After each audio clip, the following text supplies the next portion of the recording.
Hello everyone. तो आज से हम स्टार्ट करने वाले हैं हमारा स्टेट पीसीएस का करंट अफेयर्स।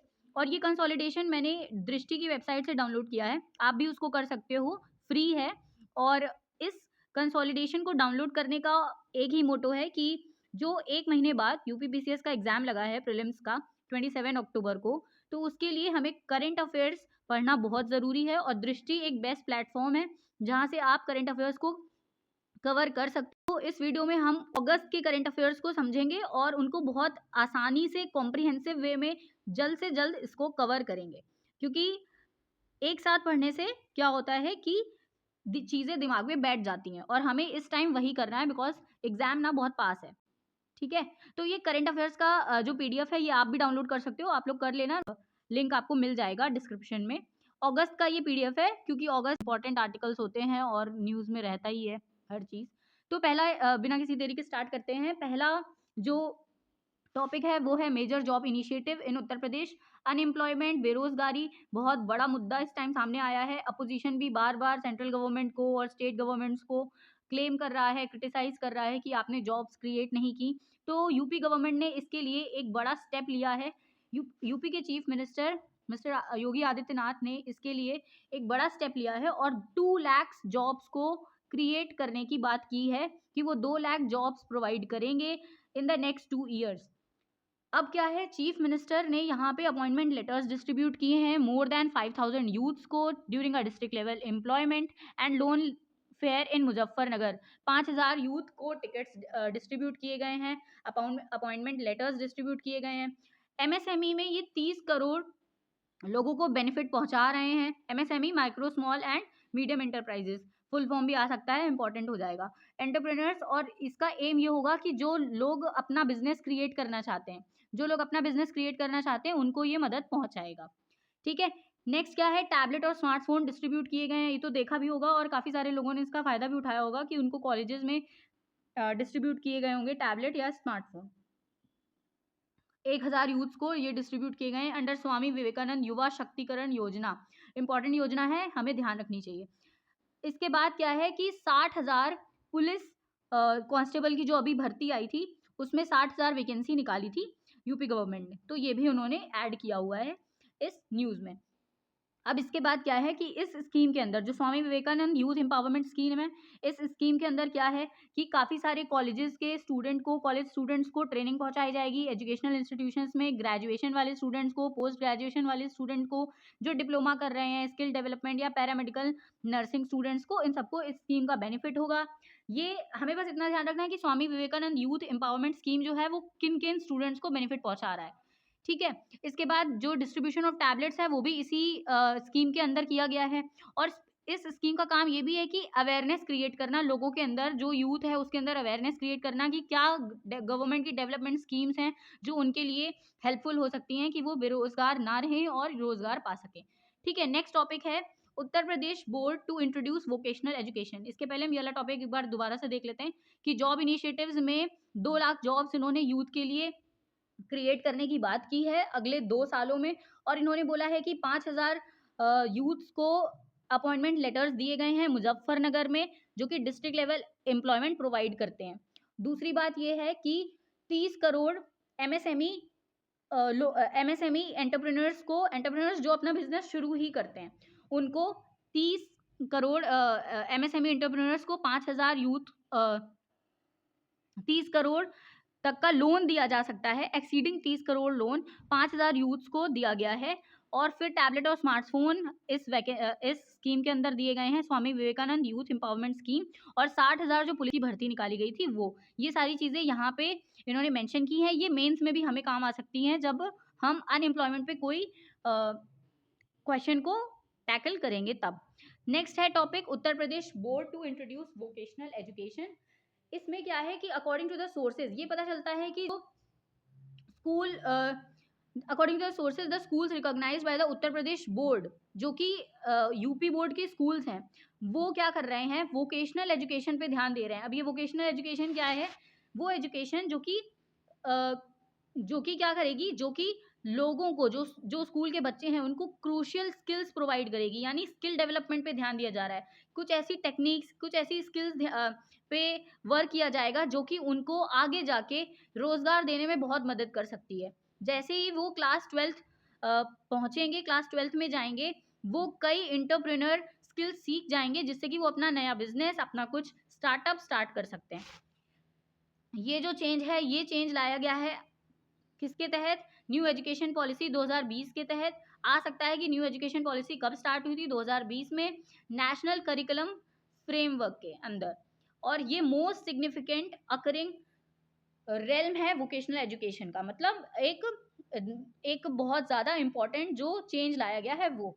अब ये क्या होगा, इसमें कई सारे सब्जेक्ट्स इंक्लूडेड हैं, जैसे कुकरी, कुकरी मतलब खाने बनाने वाला जो स्किल्स होते हैं वो, confectionery, bee keeping, nursery management, food preservation. तो आप देख सकते हो कि बेसिक स्किल्स जो आपने देखा होगा कि जो काफ़ी सारे लोग करते हैं बट वो स्किल्ड नहीं है इन सारे कामों में, तो ये चीज़ों में स्किल प्रोवाइड करने का काम किया जाएगा। मशीन कैटेगरीज में भी, ऑटोमोबाइल इंजीनियरिंग में, आईटी प्लम्बिंग में, इलेक्ट्रिक वर्क में ये सारी चीज़ें दी जाएंगी। सर्विस में क्या होगा, हेल्थ केयर में सर्विस प्रोवाइड की जाएगी, रिटेल बिजनेस में, सिक्योरिटी में, डिजास्टर मैनेजमेंट में, लाइब्रेरी में, वॉशिंग, डाइंग, बैंकिंग, अकाउंटेंसी और टूरिज्म और हॉस्पिटैलिटी।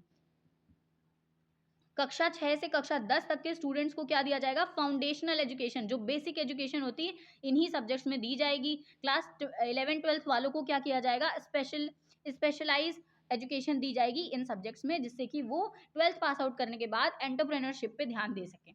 ठीक है, एंटरप्रेन्योरशिप यानी बिजनेस को स्टार्ट कर सकें।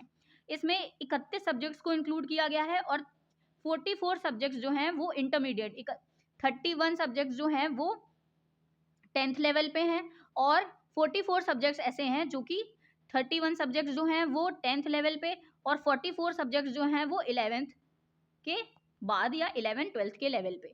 ठीक है, इसके बाद आगे बढ़े तो नेशनल करिकुलम फ्रेमवर्क क्या है? तो ये न्यू एजुकेशन पॉलिसी के तहत आता है, जो कि इनेबल करता है, एनर्जाइज करता है ट्रांसफॉर्मेशन को, और जो कि एनईपी 2020 के जो भी प्रिंसिपल्स हैं, जो भी इसके डेवलपमेंट्स हैं, उनको ये इनेबल करेगा, एनर्जाइज करेगा और अच्छे से इम्प्लीमेंट करने में मदद करेगा।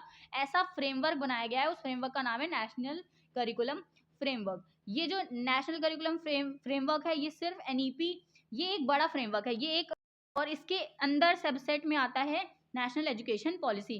क्योंकि ये जो नेशनल करिकुलम फ्रेमवर्क है ये 1975 में, 1988 में, 2000 में, 2005 में भी किया जा चुका है कई सारी स्कीम्स के लिए। इसके 4 रिवीजन हो चुके हैं ऑलरेडी।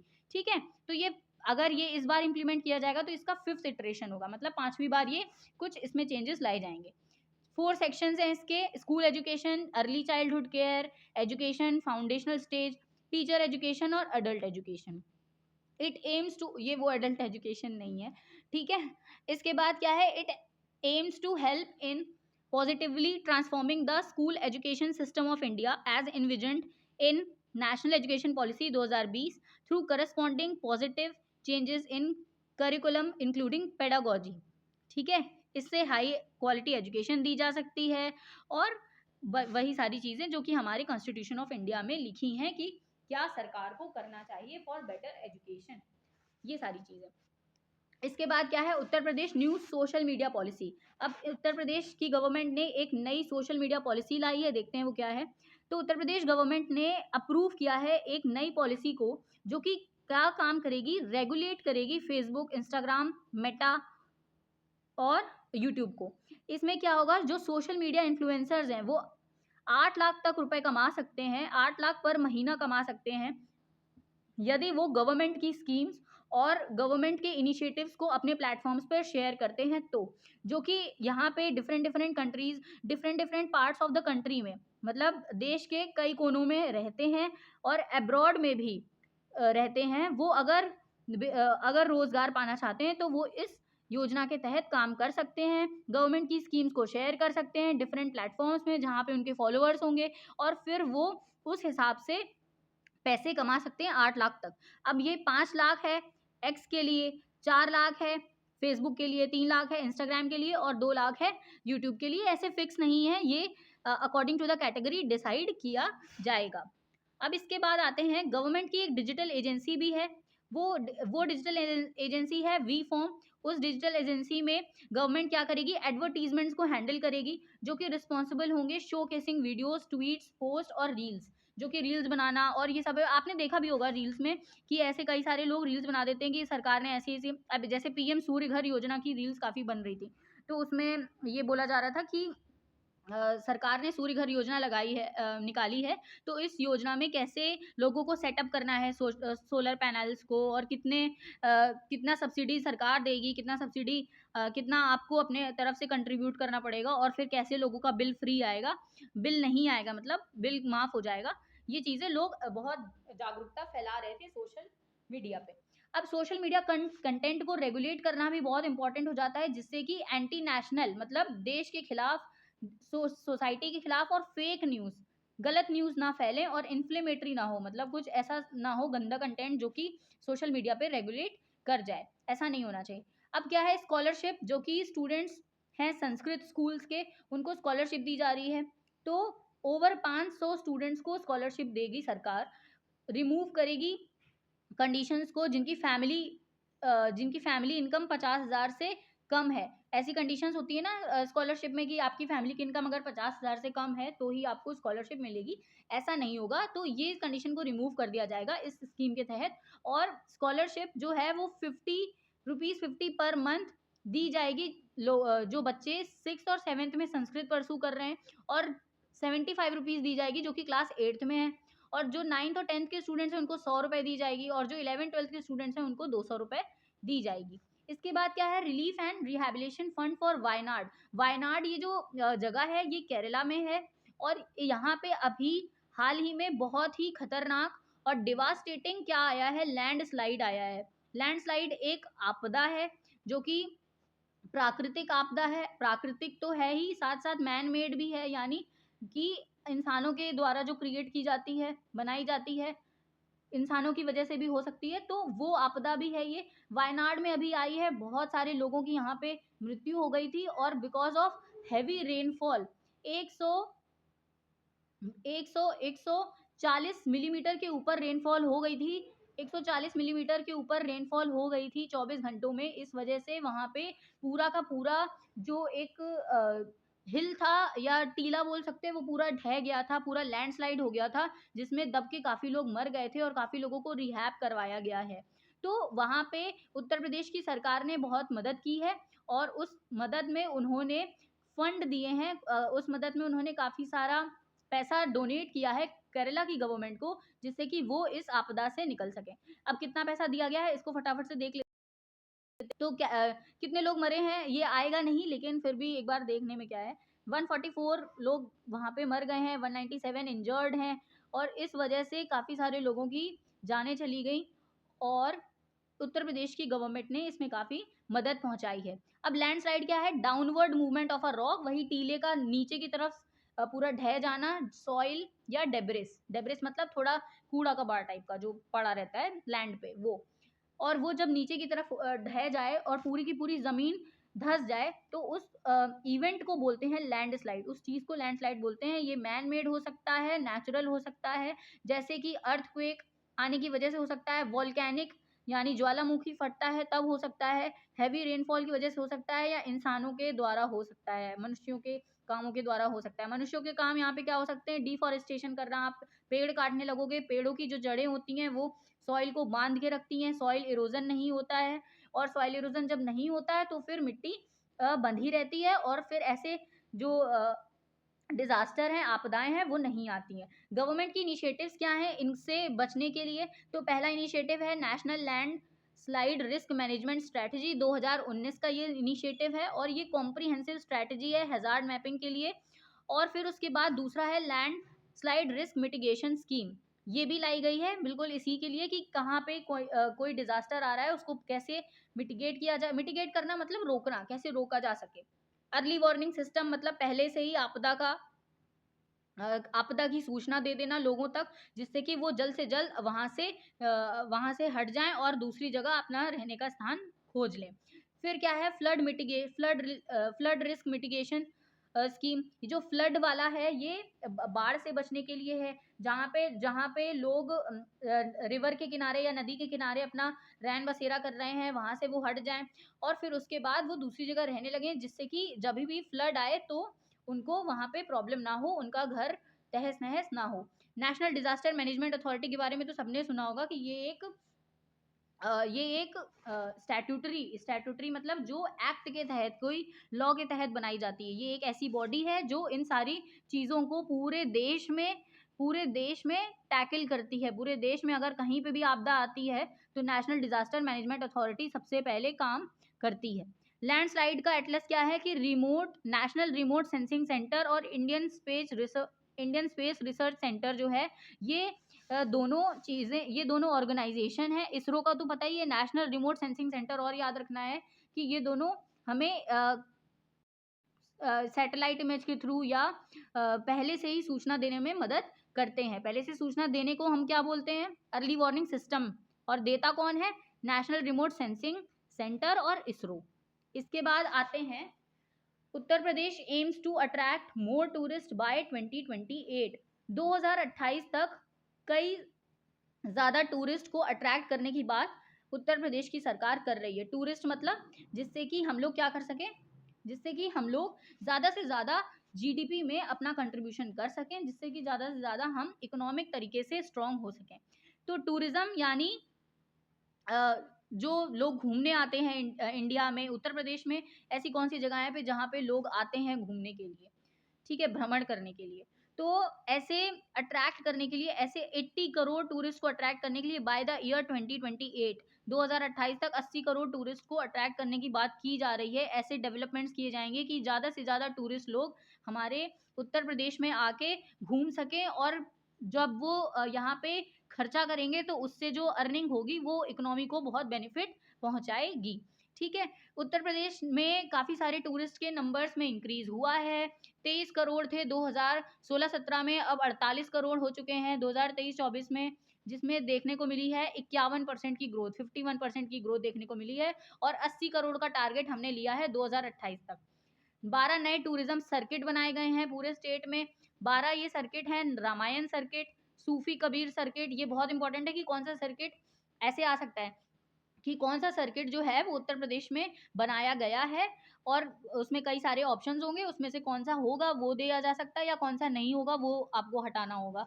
तो Bundelkhand circuit, Jain circuit, Krishna Braj circuit जो कि ब्रिज वाला जो रीजन है उत्तर प्रदेश का वहाँ पे, Shaktipeeth circuit, Mahabharata circuit, wild life and eco tourism circuit जहाँ पे वाइल्ड लाइफ, जैसे पीलीभीत अपना जो वाइल्ड लाइफ सेंचुरी है वहाँ पे, और जो वाइल्ड लाइफ सेंचुरीज है वहाँ पे, स्वतंत्रता संग्राम सर्किट, आध्यात्मिक सर्किट, बुद्धिस्ट सर्किट और क्राफ्ट सर्किट। ये बस एक बार हमें पढ़ लिए हैं, तो जब वो ऑप्शंस में देंगे ना तो हम एलिमिनेट आराम से कर पाएंगे। Efforts are being made to improve local infrastructure and accommodation options to cater the growing number of tourists। तो efforts करे जा रहे हैं कि जिससे कि ज़्यादा से ज़्यादा टूरिस्ट हम अट्रैक्ट कर पाएँ अपने उत्तर प्रदेश में। इसके बाद है अयोध्या, काशी, मथुरा, नैमिषारण्य और प्रयागराज में स्पेशल टूरिज्म की बात की जा रही है। चीफ मिनिस्टर जो हमारे हैं वो स्टेट के कल्चरल और स्पिरिचुअल एसेट्स को, जैसे कि ताजमहल और राम मंदिर, इसमें सबसे बड़ा टूरिज्म का सेक्टर, टूरिज्म को बनाने की बात कर रहे हैं। Important fears of Uttar Pradesh क्या है? इंपॉर्टेंट फेयर्स मतलब मेले। इंपॉर्टेंट मेले क्या है उत्तर प्रदेश के? तो है ताज महोत्सव। ये जो ताज महोत्सव है ये 10 दिन का फेस्टिवल है जो हर साल होता है शिल्पग्राम आगरा में, और ये मुगल नवाबी कल्चर को दिखाता है 18वीं और 19वीं शताब्दी वाले। कुंभ मेला जो है ये सबको ही पता है कि one of the largest religious gatherings है, जहाँ पे सबसे ज़्यादा भक्ति भाव वाले लोग इकट्ठा होते हैं। हिंदूज का ये फेस्टिवल है।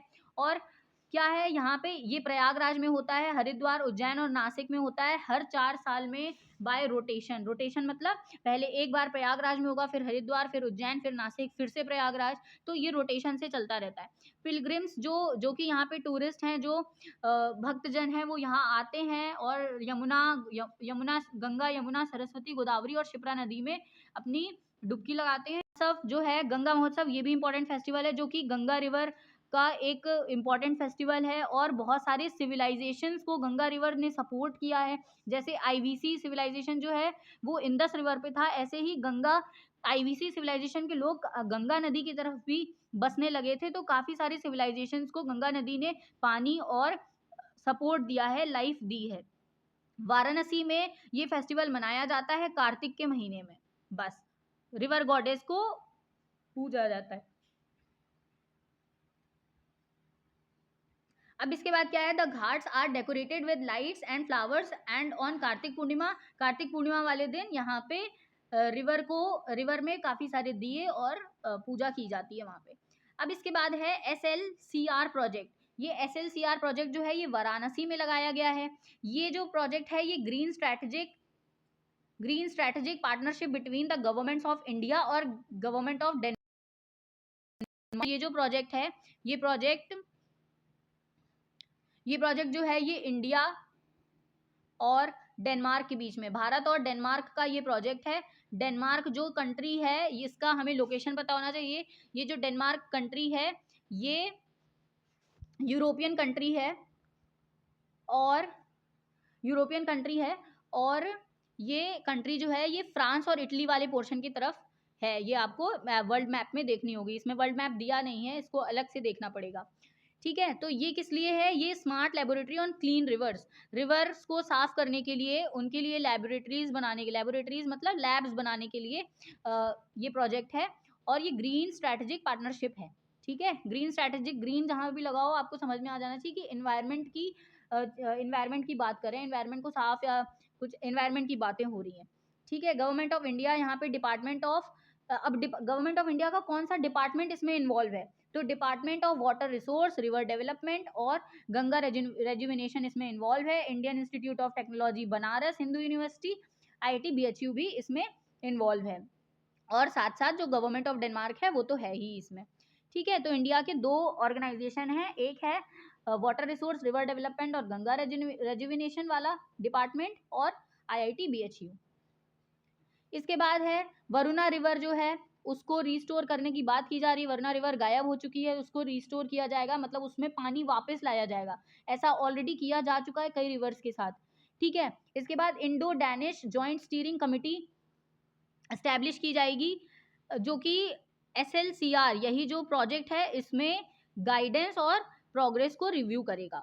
ये जो प्रोजेक्ट रिव्यू कमेटी होगी ये national mission on clean Ganga जो कि हमारी सरकार ने स्टार्ट किया था, सेंट्रल वाटर कमीशन जो कि एक ऑर्गेनाइजेशन है, सेंट्रल ग्राउंड वाटर बोर्ड, ये सब ऑर्गेनाइजेशन है जो पानी को साफ करने के लिए या वाटर से रिलेटेड जो भी समस्याएं हैं उनके लिए ये अपना योगदान देती हैं। IIT BHU और डेनमार्क का अर्बन सेक्टर काउंसलर जो है वो इन सब चीजों को देखेगा, इस प्रोजेक्ट को देखेगा। इसके बाद आता है मैनेज एक्वीफर रिचार्ज। एक्वीफर वो पानी होता है जो कि ग्राउंड के अंदर होता है, ग्राउंड के अंदर होता है, जो कि दबा हुआ पानी होता है, निकलना मुश्किल होता है, जिसको निकाला नहीं जा सकता, जो कि लेयर्स के अंदर होता है, तो ये एक्वीफर उसको बोलते हैं। उस वाटर ग्राउंड वाटर जो कि निकाला नहीं जा सकता उनको एक्वीफर्स बोलते हैं। अब ये आप यहाँ पे इस मैप में देखो वरुणा रिवर सिस्टम, तो ये रिवर यमुना है जो कि दिख रही है हमें, और फिर उसके बाद ये मिर्जापुर से रिवर गंगा, और ये पूरा हमें दिख रहा है यहाँ पे वरुणा रिवर बेसिन हमें ये यहाँ पे दिख रहा है, और संत रविदास नगर भदोही में हमें दिख रहा है। इसके बाद it is a minor tributary of Ganga river. तो वरुणा रिवर जो है वो एक ट्रिब्यूटरी है, वो सहायक नदी है।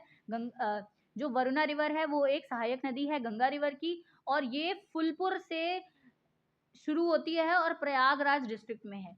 ये फुलपुर जो टाउन है, ये फुलपुर जो शहर है ये प्रयागराज में है, यहीं से ये उत्पन्न होती है।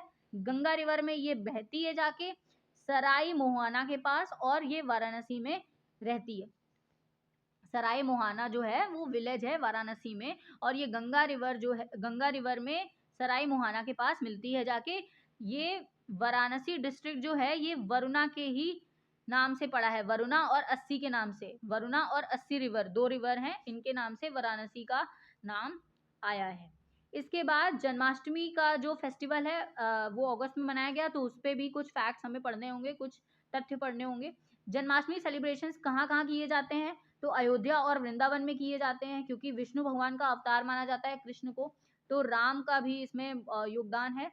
तो जन्माष्टमी सेलिब्रेशंस अयोध्या और वृंदावन में किए गए। कृष्ण जन्माष्टमी जो है उसको गोकुलाष्टमी भी बोलते हैं, श्री कृष्ण जयंती भी बोलते हैं, और ये मेजर हिंदू फेस्टिवल है जो कि 8वें अवतार ऑफ विष्णु, 8वां अवतार विष्णु भगवान का, जो कि लॉर्ड कृष्णा का अवतार है, भगवान कृष्ण का अवतार है, उसके उपलक्ष्य में मनाया जाता है। ये जो कृष्ण जन्माष्टमी है ये अष्टमी को मनाया जाता है, क्योंकि जन्माष्टमी से ही पता चल रहा है, वो भी कृष्ण पक्ष के भद्रा पद में जो कि हुआ था, भद्रपद में ऐसा माना जाता है कि जो कृष्ण भगवान है वो कृष्ण पक्ष के भद्रपद के कृष्ण पक्ष में हुए थे, और ये हिंदू कैलेंडर के अकॉर्डिंग अगस्त और सितंबर के महीने में आता है।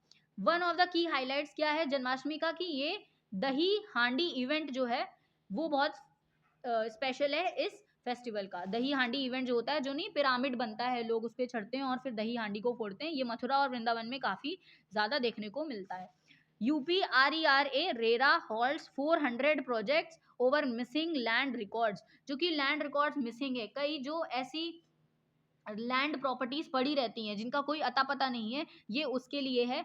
तो इस RERA का फुल फॉर्म क्या है, रियल एस्टेट रेगुलेटरी अथॉरिटी। ये रियल स्टेट का मतलब होता है, रियल स्टेट का मतलब होता है कि वो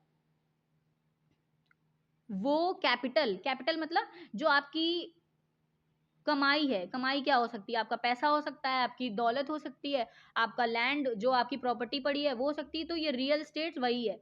तो रियल स्टेट में प्रॉपर्टी आती है, इंफ्रास्ट्रक्चर आता है, तो ये रियल स्टेट जो है रेगुलेट करने के लिए एक अथॉरिटी है जिसको रेरा बोलते हैं, RERA शॉर्ट फॉर्म में बोलते हैं। तो अब इसके बाद क्या है, अब इसके बाद यूपी गवर्नमेंट ने क्या किया है, इस रेरा की मदद से, इस रियल एस्टेट अथॉरिटी की मदद से 400 ऐसे प्रोजेक्ट्स को सस्पेंड किया है, जो कि ऑन गोइंग प्रोजेक्ट्स थे और जिनका अता पता नहीं था, मैप में ये शो ही नहीं कर रहे थे, मैप में कोई इनका रिकॉर्ड नहीं था, लेकिन ये प्रोजेक्ट्स चल रहे थे। ठीक है, तो ये सारे प्रोजेक्ट्स कहाँ के हैं, ये सारे प्रोजेक्ट्स दिल्ली NCR रीजन के हैं। NCR रीजन वही रीजन है जहाँ पे सबसे ज्यादा अमाउंट में अर्थक्वेक आता है पूरे भारत में, हिमालयन रीजन के अलावा अगर हम देखें, तो हिमालयाज के अलावा देखें तो ये NCR रीजन बहुत ही वल्नरेबल रीजन है अर्थक्वेक के लिए। इसके बाद रीजन फॉर एक्शन क्या है, ये इंपॉर्टेंट नहीं है क्योंकि ये इसमें नहीं आएगा। करंट कंप्लायंस क्या है कि 57 प्रोजेक्ट्स जो हैं आउट ऑफ 400, ये हैं नेसेसरी एक्सप्लेनेशन और डॉक्यूमेंट्स प्रोवाइड कर चुके हैं। तो मतलब ये हमारे लिए इतना जरूरी नहीं है, जरूरी यहाँ पे है कि रियल स्टेट रेगुलेशन अथॉरिटी क्या है। तो ये अथॉरिटी स्टैब्लिश की गई थी 2016 के एक्ट से, जो कि पार्लियामेंट का था, पार्लियामेंट ने बनाया था। और ये एक्ट जो है वो होम बायर्स जो घर खरीदना चाहते हैं उनको सुरक्षा प्रोवाइड करता है कि वो अपना इन्वेस्टमेंट बूस्ट अप कर सके रियल एस्टेट में। रियल एस्टेट में मतलब जिनको घर खरीदना है तो वो जल्द से जल्द घर खरीद सकें, अपनी लैंड को, अपनी प्रॉपर्टी को बना सकें। ये एक्ट आया था 1 मई 2016 को। इसका ऑब्जेक्टिव क्या है, इसके एम क्या है, किस लिए लाया गया था, कि ये ट्रांसपेरेंसी लाता है प्रोजेक्ट्स में, कि क्या प्रोजेक्ट्स हैं वो कितने सही हैं कितने गलत हैं, ये चीज़ें ये उजागर करता है। और ये स्पेशल इंटरेस्ट देता है कंज्यूमर्स का, कि देखता है कि कहाँ पे वो speedy dispute redressal, dispute redressal का मतलब ये होता है कि जितना जल्द से जल्द डिस्प्यूट्स मतलब जो मुद्दे हैं उनको सुलझाया जा सके। और ये प्रॉपर इन्फॉर्मेशन देता है बिल्डर की, क्योंकि काफ़ी सारे झूठे बिल्डर्स भी होते हैं और वो अपना झूठी आइडेंटिटी दे के अपना प्रोजेक्ट ले लेते हैं और फिर भाग जाते हैं बीच में पैसा लेके। ठीक है, तो ऐसी चीज़ें भी होती हैं, ये इसीलिए है। तो आज हमने इस वीडियो में इतना देख लिया। अब अगस्त का है ये, क्योंकि वीडियो बहुत लंबी हो जाएगी, इस वजह से इस वीडियो को हम नेक्स्ट पार्ट में कंटिन्यू करेंगे। और है मुश्किल से ये 12 पन्नों का, 10-12 पन्नों का है और ये खत्म हो जाएगा नेक्स्ट वीडियो में। तो बस कंटिन्यू करेंगे इसको, तब तक आप जुड़े रहो। Thank you and bye bye, take care.